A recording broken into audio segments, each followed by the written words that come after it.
Well, hello there. It's your old pal Reviewy McReviewface, and it's Robbie Burns Day.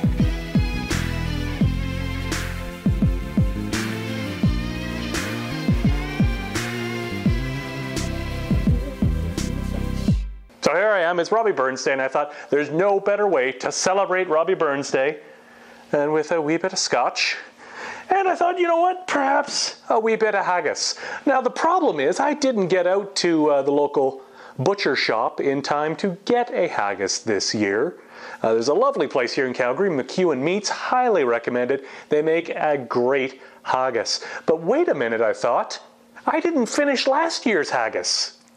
In fact, I think I kept a majority of that haggis and put it in the freezer. So that got me to thinking, how long can you keep haggis? Let's find out. So I went into the deep freeze, and after a little bit of digging around and, well, digging past old wedding cake and coffee and bread and some things I have no idea what they were, I did manage to locate the old haggis from last year. Still intact, still well wrapped, no freezer burn from what I can tell, but frozen solid. So of course we need to defrost this guy. First things first, take most of the wrapping off, put it into a plastic Ziploc baggie, and put it into a pot of hot water.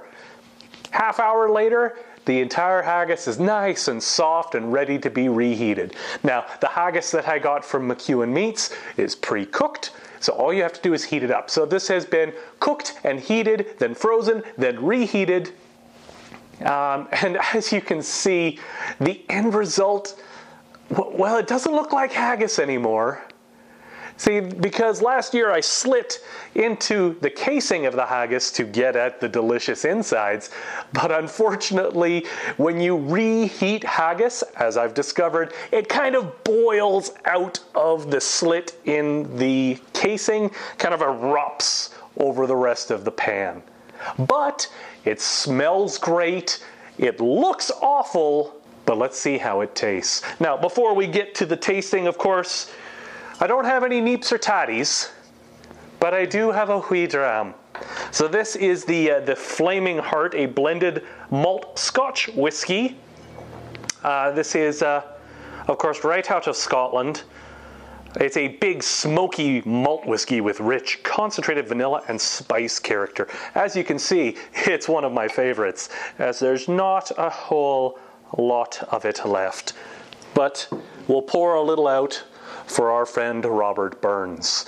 Now, Robert Burns is famous for two particular works. One that we have just recently celebrated, and that would be Auld Lang Syne. You know, the song you sing at New Year's? Yes, that was written by Robert Burns. But there is one other piece of work done by Robert Burns that everyone knows, and that is Ode to a Haggis, which is why we have haggis on the 25th every year.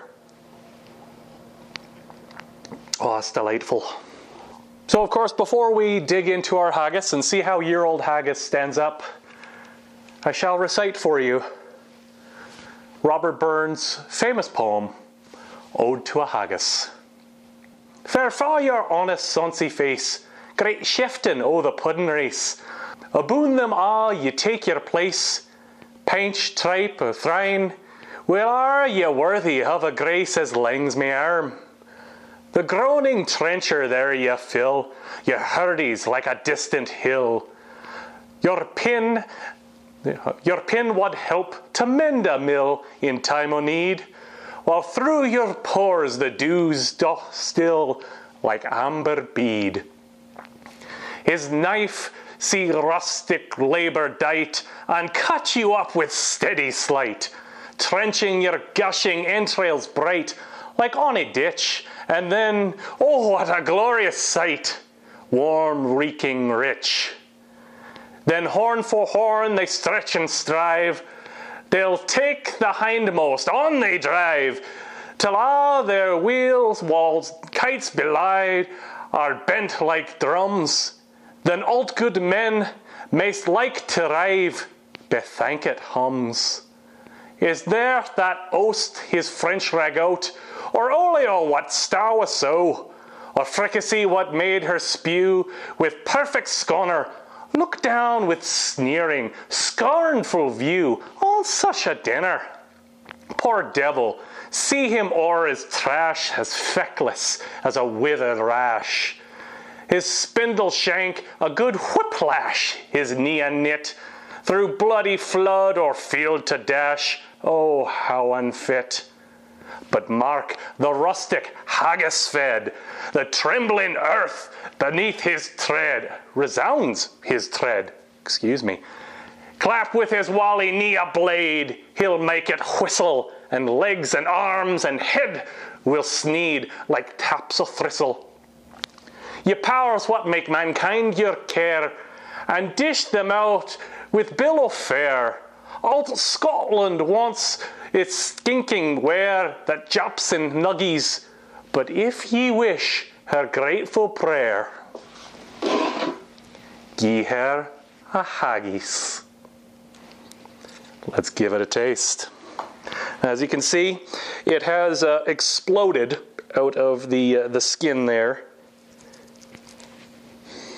But it does smell delightful. It's got this smell of oatmeal and pate and old pennies. It's thick. Warm, rich. And well in need. Without its neeps and taddies of at least a wee dram.